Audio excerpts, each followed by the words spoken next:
Децата се нашето најголемо богатство. Со нив понекогаш е напорно, понекогаш е радосно, но никогаш не ни е доден.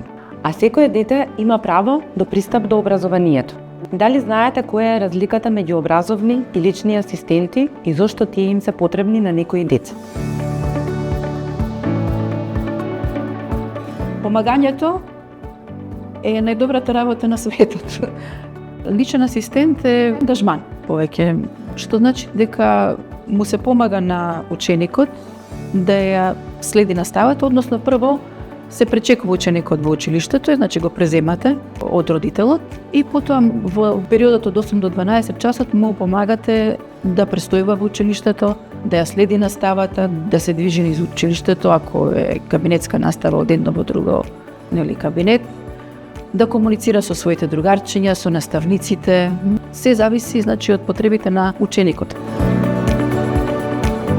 Како решив да завршам со мојата професионална кариера, јас сум поранешен новинар. Мојот сопруг го виде огласот на општина Центар за лични асистенти. Се пријавив на конкурсот, имаше, нели, разговор со пријавените кандидати, ме избра.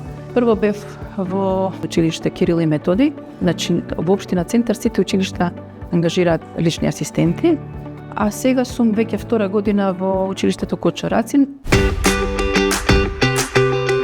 Видов дека осеќам задоволство во таа работа, многу добро се разбираме и за среќа ете повторно ми го доверија и во 9-то одделение. Ова е според мене многу добар проект што се децата со посебни потреби вклучени во редовната настава. Затоа што овој проект колку што е добар за тие деца да бидат инклузирани во редовната настава и со средината, со своите врсници, толку е добар и за нас сите, за целото општество. Мојот став е дека ако на нешто се нафатите да го работите, треба тоа на вистина да го сакате. Секогаш кога ќе наидеме на некој на кој што му треба помош, ако имаме сила, желба, дека треба да помогне.